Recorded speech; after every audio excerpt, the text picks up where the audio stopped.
The message in this video is inspired by my observation of a creeping tendency in some of our people to be dependent on external forces for solutions to problems that only Igbos can solve. Igbos, our fate is in our hands.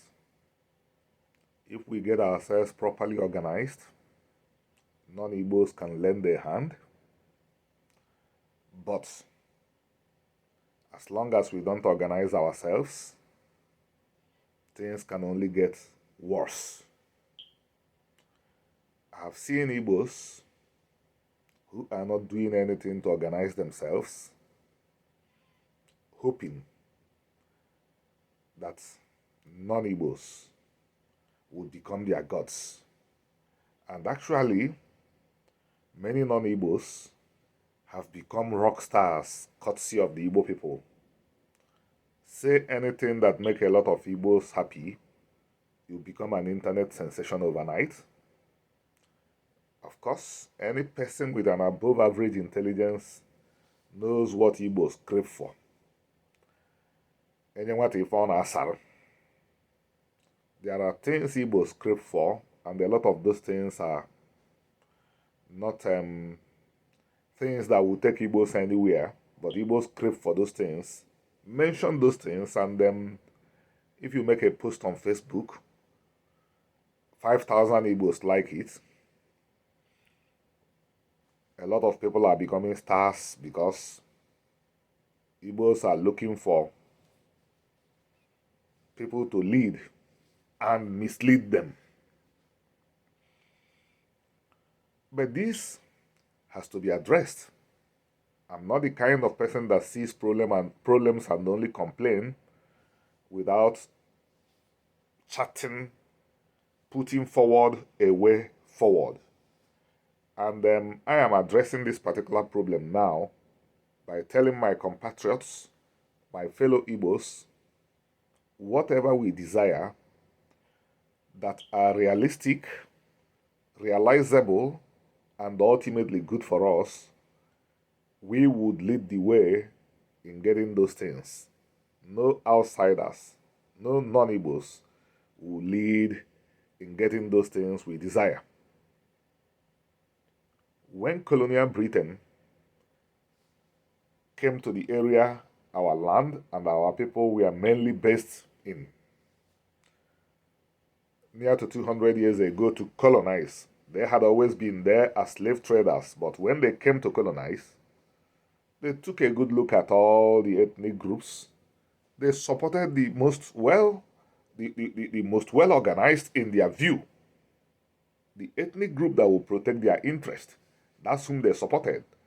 That is the way the world works. That is the way the world works. The world is not run on charity. The world is not run on emotions. No doubt, the colonialists did not like the Igbos because there was a clash of cultures.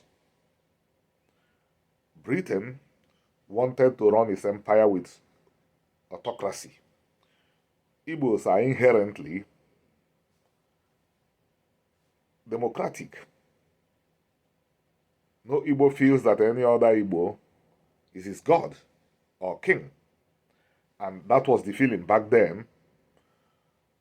You can see the two chieftains were poles apart. Britain took on the Igbos. Igbos resisted, but not enough. After some time, the resistance collapsed, and the Igbos began to struggle to fit into the mold that Britain had crafted for them, and inevitably, the Igbos went down. If you stop trying to be who you are and decide to be like your oppressor, you are only going to be an inferior version of your oppressor, and that's what happened to the Igbos. There is no magic about what happened.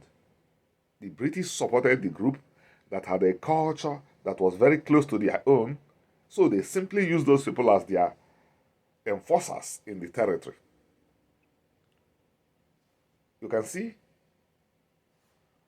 nothing magical happened.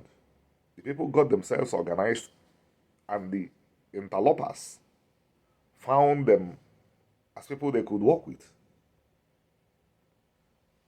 Igbos wanted to be like them, but Igbos simply became a poor imitation of them. They stopped being birds and they stopped being land animals. I mean the Igbos. And at the end of the day, Igbos are losers.